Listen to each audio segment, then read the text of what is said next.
All right, everybody, welcome back to Horn Takes. It's Friday. I love a good Friday. I used to love Friday during football season because obviously we're going to have a lot of football games the next day. Now I love Fridays because of T-MAM. For those of you that don't know what T-MAM is, which is probably every last one of y'all, it's just an acronym that I made up to sort of encapsulate my love for Tex-Mex and margaritas. So every Friday, my wife and I, we T-MAM. And sometimes we T-MAM outside of Friday. And I know that has nothing to do with sports, but this is the absolute worst time of the year for sports. College football's over. Signing day is come and gone, both of them. It's the annual Cowboys are out of the playoffs time of the year. College baseball hasn't started. All we're really left with, if you're a college sports fan, is college basketball. And I've said it before, I like college basketball. I like the March Madness, and I watch the Texas games as much as I can. But I wouldn't say I'm like a diehard college basketball fan. And I certainly am not an NBA fan. I think the NBA used to be really awesome when I was a kid, when you had Charles Barkley, Michael Jordan, Scottie Pippen, Isaiah Thomas, Hakeem Olajuwon. Those were the good NBA times. I think the NBA absolutely sucks today. But anyway, so what the hell are we going to talk about? So I knew I need to do some content, right? I need to put out some stuff for you guys. But I didn't know what the hell I was going to talk about. So I asked my wife last night, I said, what should I do on my podcast tomorrow? She said, talk about me. So I'll talk about her. I'll talk about my wife for a little bit. Number one, she's hot. That just goes without saying. Been married to my wife now 23 years. She always has let me do my sports stuff, which I think is almost as cool as her being really, really hot. And now that we're older and our kids are older, we do a lot of sports stuff together. We don't go to all the Texas games. We try to go to as many Texas games as we can. We live outside of Austin, and as a matter of fact, we don't live anywhere close to Austin. So it's a pretty good trip for us to get to Austin. It's a pretty good trip for us to get to Dallas. But we have gone to the Red River Shootout the last couple of years. We're season ticket holders. We've been down to Austin for a few games over the course of the last couple seasons. We went to Alabama last year, TCU last year, obviously the Red River Shootout last year. Year before that, we took in just one game down in Austin. We went and saw the Texas Tech game. We went over to the Red River Shootout, and we turned these into really nice getaways. So for us, not only is it like an awesome trip to go watch football, but we turn it into a weekend. We eat good food, have good drinks, and just kind of enjoy our kids being old.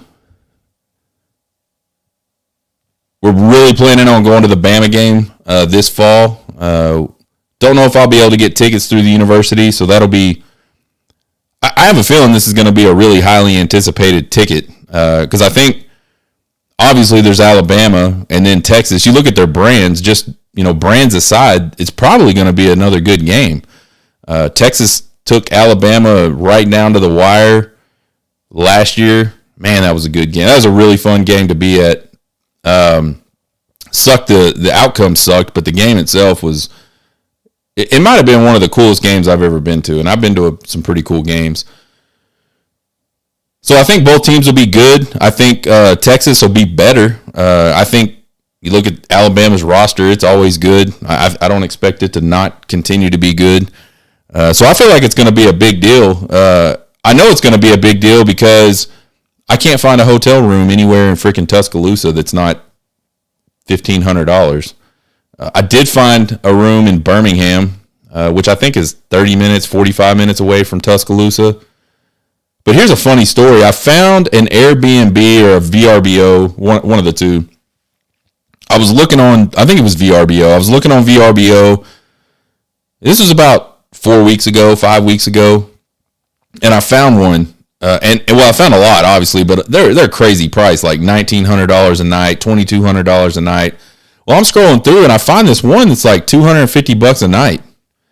I'm like, jackpot. So I click on it. I'm looking at it, and it is a quarter of a mile from the stadium. And so for me, I'm thinking, badass.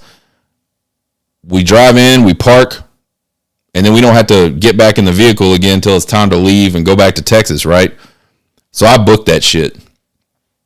The very next day, I get a message from the owner or the whatever. I guess the man. I don't know if it's a property manager or the owner of the place, whatever. It's like a little condo, 2-bedroom, 2-bath deal. Looked fairly nice. And again, location, you can't beat it, right there by the stadium. So, and I assume there's stuff around the university, food and drink, stuff like that. So I thought, perfect. This will be the spot.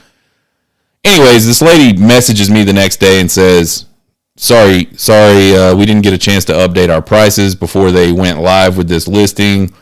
For your inconvenience, I can give you a 20% discount, but I'm going to either have to cancel this booking and you're going to have to rebook it for the other price, for the new price, or I can just add on the price of the booking, the additional cost as a fee or something like that. And I was like, this seems really shady. I don't do a lot of VRBO and I don't do a lot of Airbnb. In fact, I don't think I've ever stayed in an Airbnb or a VRBO. But regardless, it just rubbed me the wrong way, and I thought this seems kind of shady. So I messaged VRBO and I was like, are people allowed to are owners allowed to come back and ask for more money after after the deal is done, basically? And they said, no, they're not supposed to do that. And I said, well, is there anything you guys can do? Because this lady's trying to tell me I got to cancel my reservation, and I've already paid. Like, it's paid for. And he said, well, we can't do that, but if they cancel on you, they'll get some kind of punishment for it or whatever. And I was like, whatever. So I emailed this lady back, and I told her, or I messaged her back through the app. I said, it's kind of tacky to ask for more money after a transaction's been complete, and I think it's just bad business. And I said, I'm not going to cancel this, and I'm not agreeing to pay any extra fees. And so as a couple days went by, and I thought, maybe I'm gonna get away with this. Maybe I'm not gonna have to. I'm gonna get this room, or we're gonna get this place, and it's gonna be for the deal that we paid for. And no, that was not right. She finally did message me and said I went ahead and canceled the reservation. She was looking to get like $1,900 extra out of me. I don't know. I see your point, but also at the same time, if I'm running a business, I'm gonna make sure that I have the right price for the right weekend. So anyway, I still have a hotel room in Birmingham. That'll be what we have to do.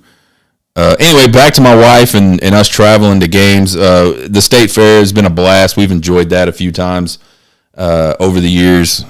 And we had a really good time last year. Obviously, we had a good time the year before at the state fair. Just the game itself just really put a kibosh on all the fun, right? Like, you go in and you're kicking ass. What is it, 28-0, 21-0 in the first quarter? I don't even remember. It was a lot to nothing really fast in that game, and they just pissed it away. Basically ruined the whole trip. But that's the way it goes when you're a Texas fan, I guess. Speaking of Texas and OU, so back up. That's my wife. She's hot. She lets me do my sports stuff, and she goes with me to games.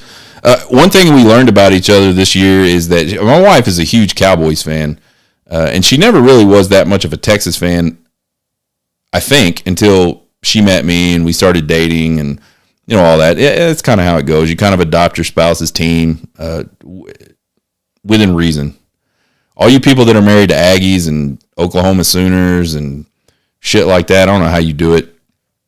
Anyways, but she's always been a huge Cowboys fan, and I've kind of been like, not a huge NFL guy.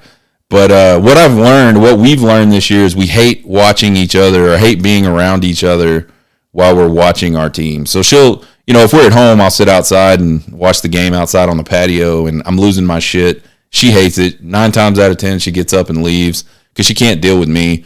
And then when Dallas is getting their ass kicked or whatever, it's really hard to watch with her because she's the same exact way I am. So anyway, I don't know. I can't turn any love on for Dallas, and I think she's got some love for Texas, but it's just not near the same passion I have.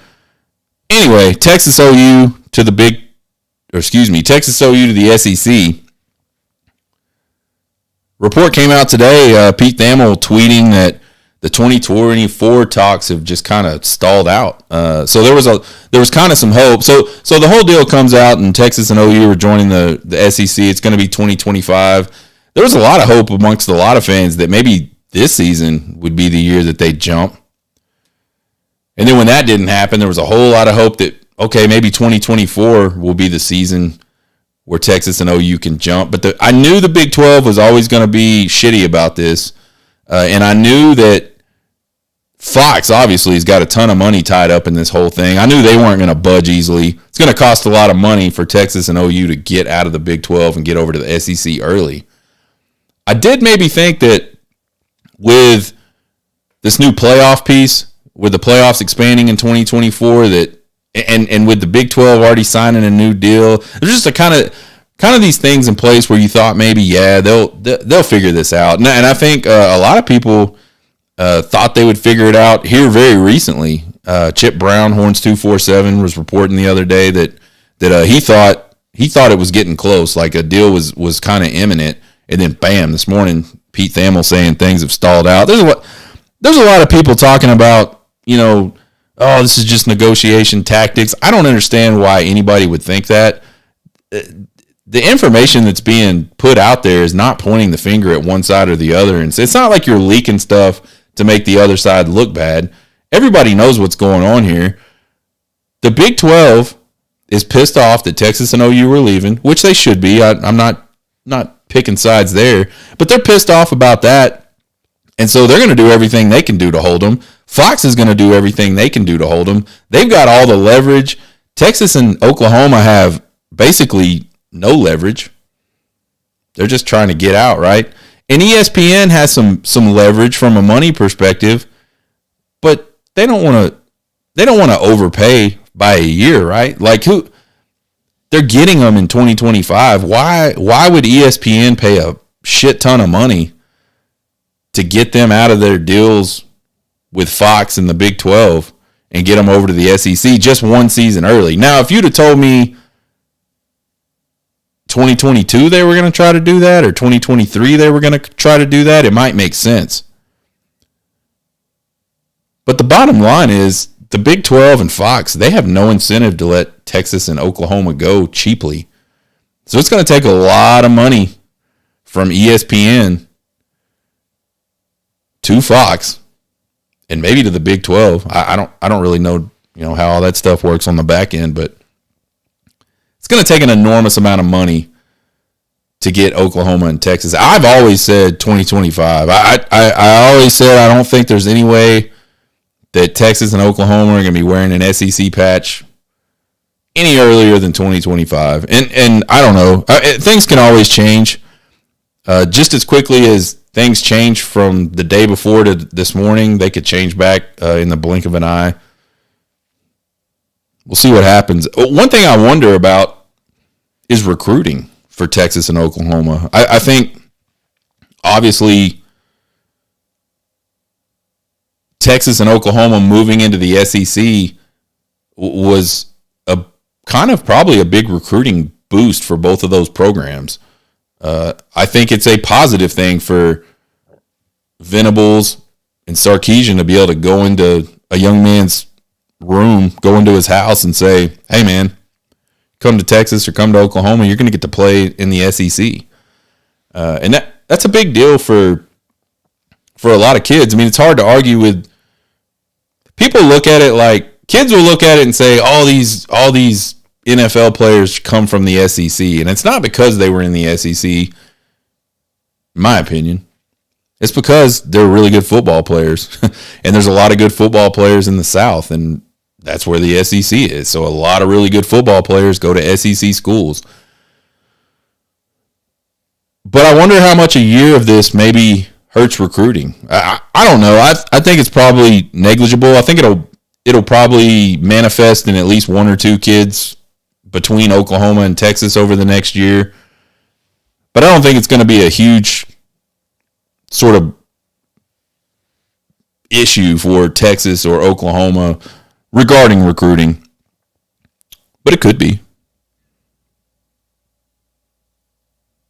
Let's talk about Deuce Robinson. So we talked about Deuce Robinson a little bit right before National Signing Day. We had Mike Roach from Horns 247, recruiting analyst and author. We had him on the show, I don't know, last week, I think, maybe the week before, talking about recruiting, 2023 class, what to look forward to. And then there's always been this piece about Deuce Robinson, how he's going to be a February signee and all this stuff. Well, and by the way, if you don't know who Deuce Robinson is, he's a 5-star tight end out of Phoenix, Arizona, and he's kind of like a generational type dude. 6'6", 225, he's got a lot of speed, a lot of talent. Really good tight end product. He's the type of guy that he probably needs some work on, like blocking and sort of traditional tight end things. But as far as pass catching goes, he's a nightmare from a matchup perspective for defenses. So he's like a guy that you can use all over the field, and you can certainly, even though he's probably behind the curve on blocking, and it'll take him some time to develop that.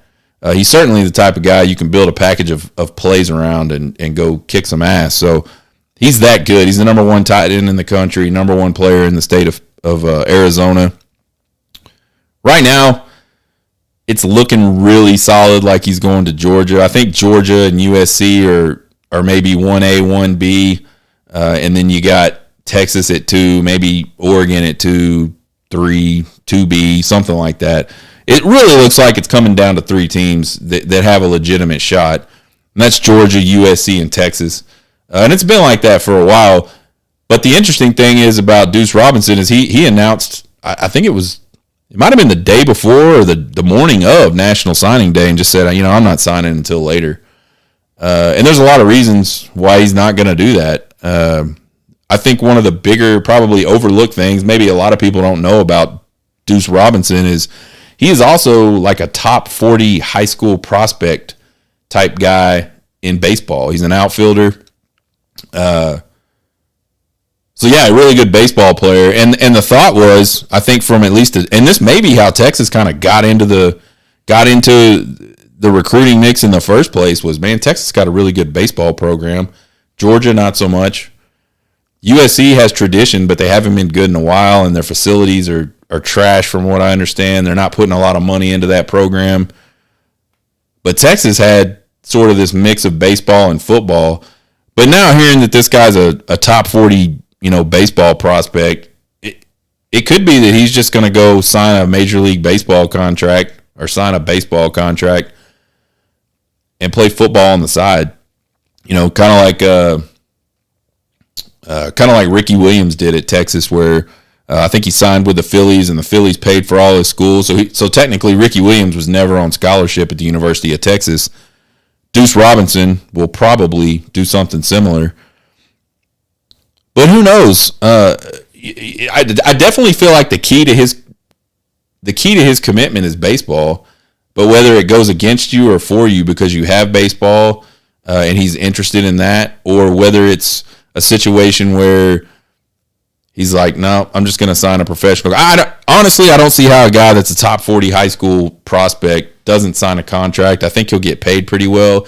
He's still going to be able to get NIL through football. My gut tells me this dude is going to wind up at Georgia, and why wouldn't he? We've talked about that before.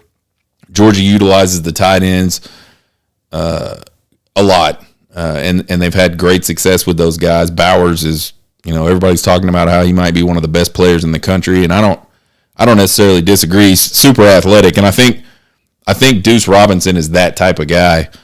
So anyway, we'll see, man. I've heard he may not sign until, and I guess if you're not getting a scholarship, I don't know if you're getting a scholarship or not. Like, if you're not getting a scholarship, I don't know if you have to even sign a letter of intent.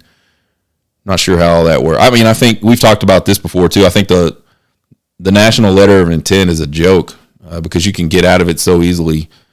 So anyway, but I think this guy will decide if he hasn't already decided. But I feel like he's probably only taking this time to see what happens with the draft or the MLB draft and to see kind of where he stands with that. I think that'll have a huge determining factor on what he does, obviously, and then maybe what school he goes to.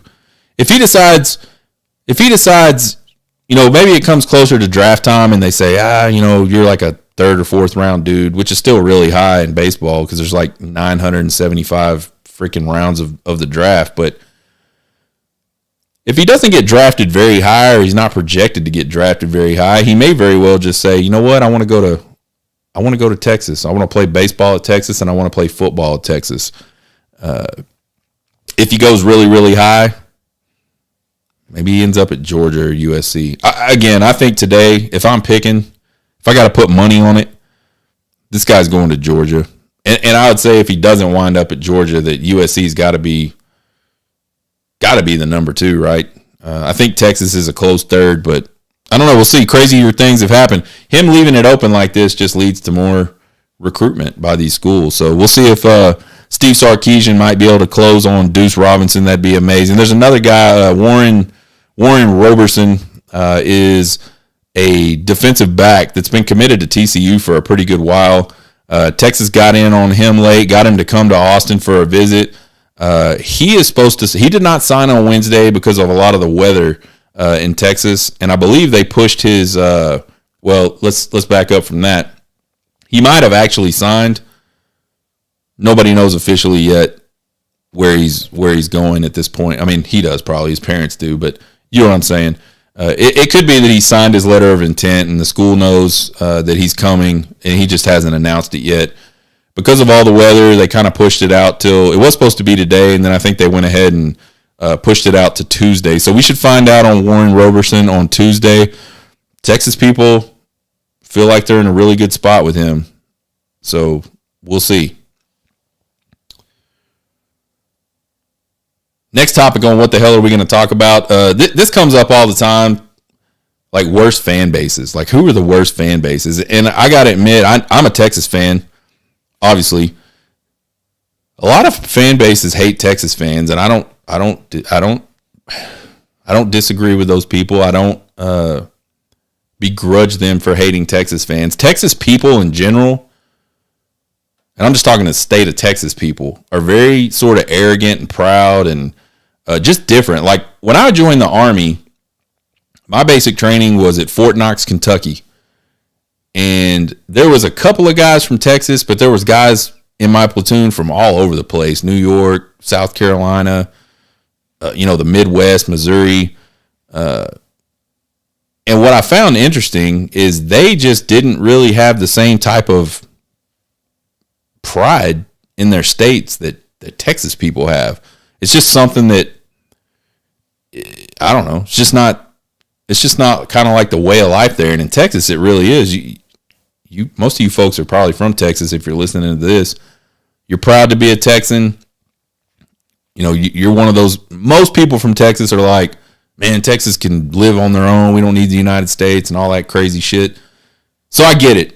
And then you put them in the mix with their sports teams, and they're freaking ridiculous. And then I know we got Aggies down there, so like I don't blame anybody for hating Texas fans and Texas Longhorn fans.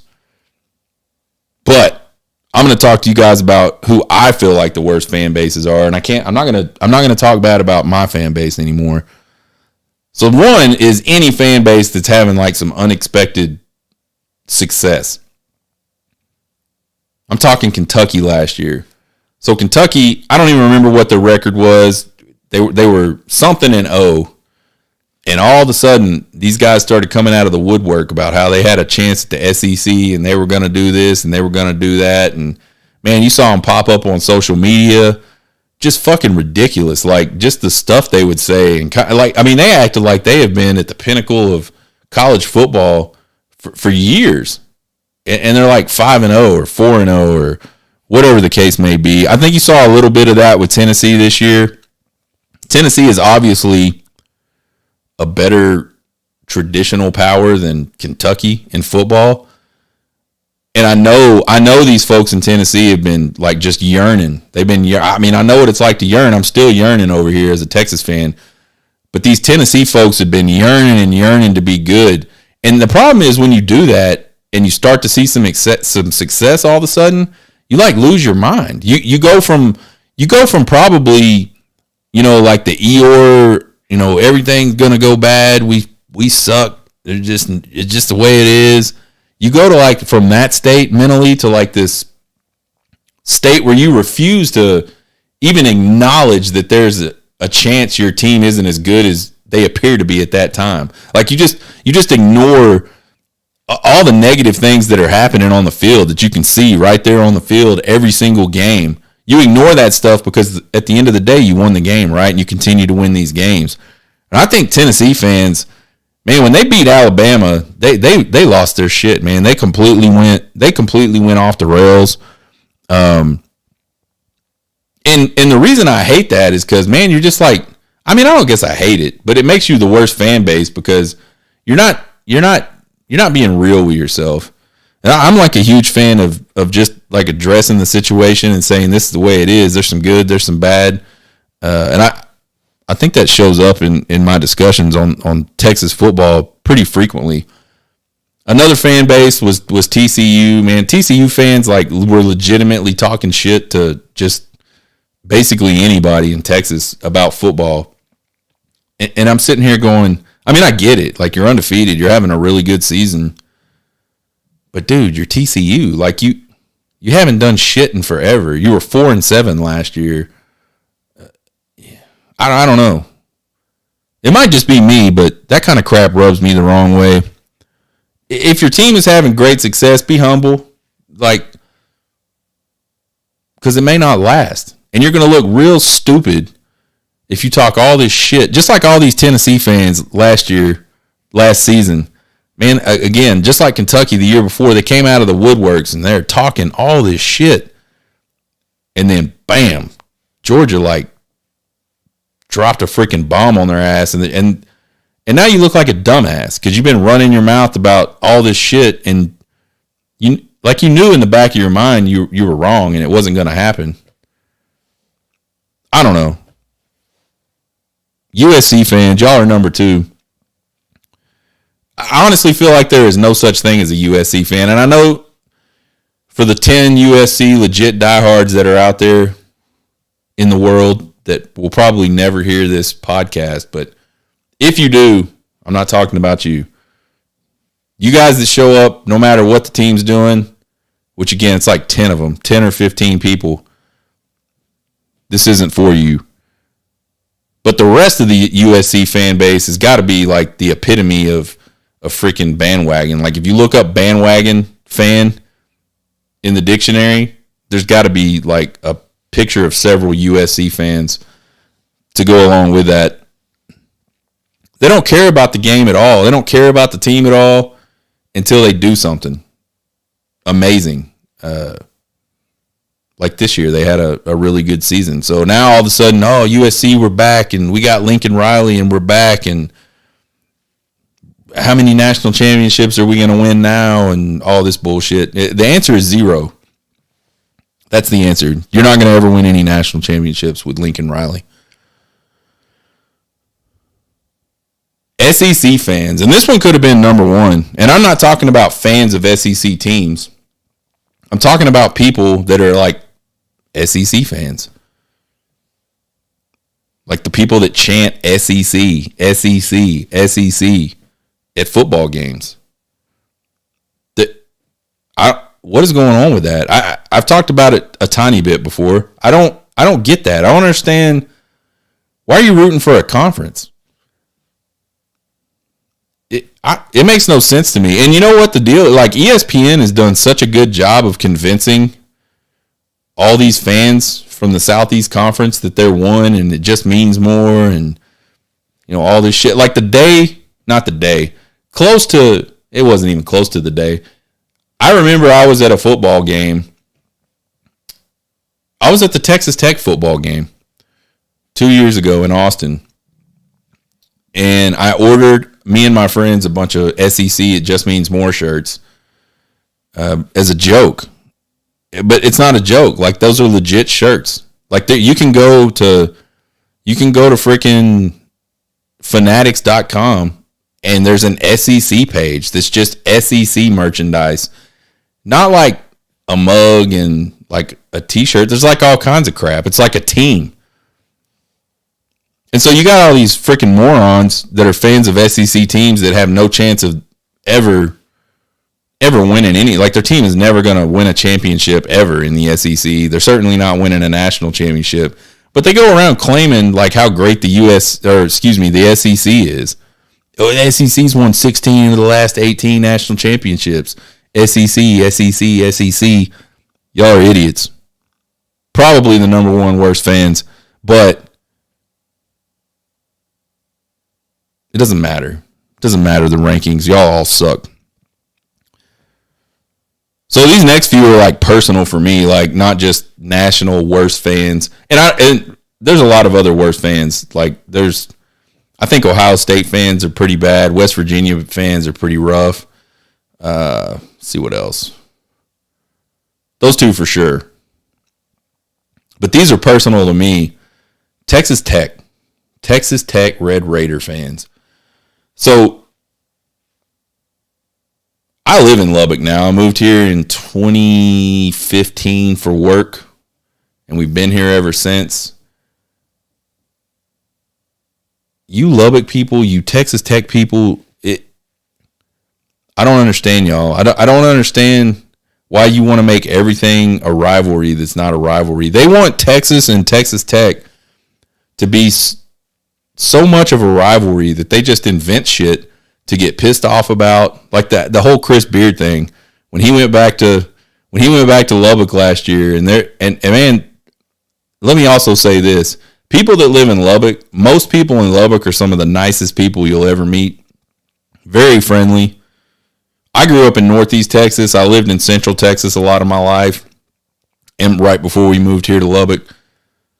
So they're like really nice people, but you get them in that stadium, and they all lose their mind. It's like Jekyll and Hyde. So you got stuff like that. This whole we're gonna be pissed at Chris Beard and we're gonna like riot every time, when the Texas bus comes and then they're running out on the field and knocking Texas players down during the game. They are mouthy as shit. Like, we were walking into I took my son to the game this year in Lubbock, and listen, I've never walked up to anybody in an opposing team's t-shirt at any stadium. Not in Austin at Darrell K. Royal. Not in the Cotton Bowl for the Red River Shootout. Not here in Lubbock. And I've been to several games here in Lubbock. Not anywhere have I ever walked up to someone at a sports event that's in the other team's colors and said a word to them. Never. I got more horns down in my face. I got more like just nasty talk. Second I got out of my truck, and this is not a lie, the second I got out of my truck at the parking lot, shut the door, we're walking away to go get on the bus, I hear some jackass behind me, Texas sucks. And I'm just like, what? Why do you think about Texas so much? Like, I'd never sit here and go, I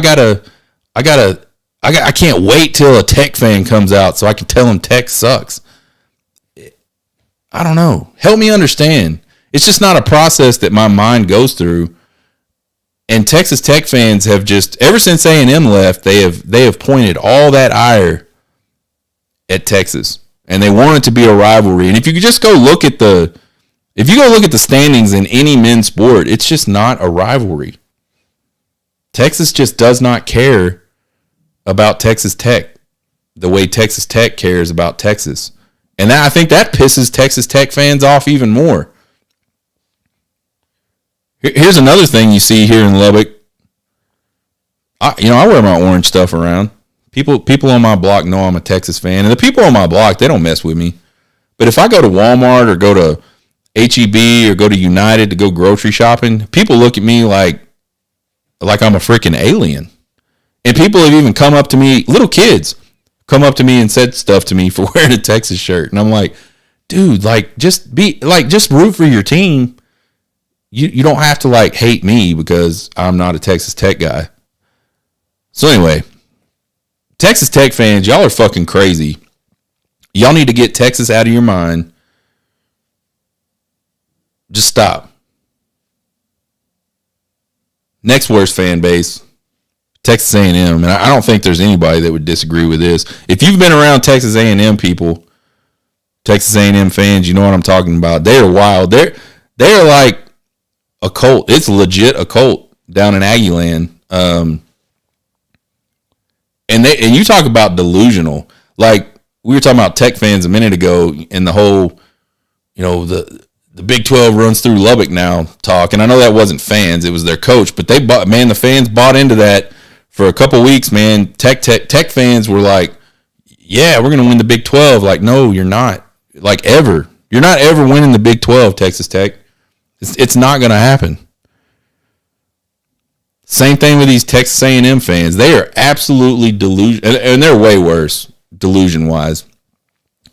These guys, I think the best Texas A&M has ever finished in the SEC, in their division, was like 4th.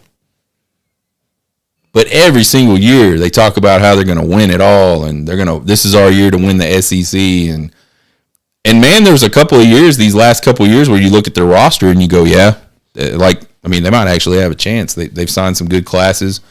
They just figure out a way to not be good.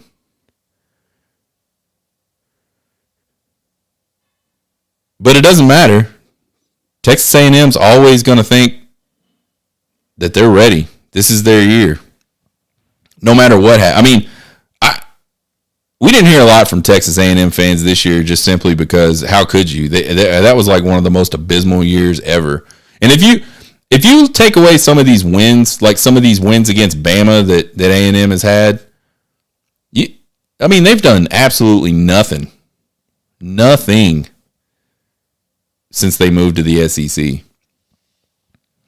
Except like midnight yells and like milkman uniforms and all dude bands and stuff like that. I don't know. So that's my list of like worst fan bases. You might ask yourself, why is Oklahoma not on there? And to be perfectly honest, I don't have to be around Oklahoma fans a lot. I don't live in Oklahoma. The area of Texas I live in doesn't have very many Oklahoma fans. And at the very least, I can somewhat respect Oklahoma fans because their teams have actually done stuff. And for the most part, they can see both sides of the world, right? They can see we're really good, we're going to kick your ass side. And they can also see we're just not that good. I remember walking out of the Red River Shootout in 2005, and there was a lot of OU. I went by myself that year, and there was a lot of OU fans walking out around me, and they weren't trying to make excuses.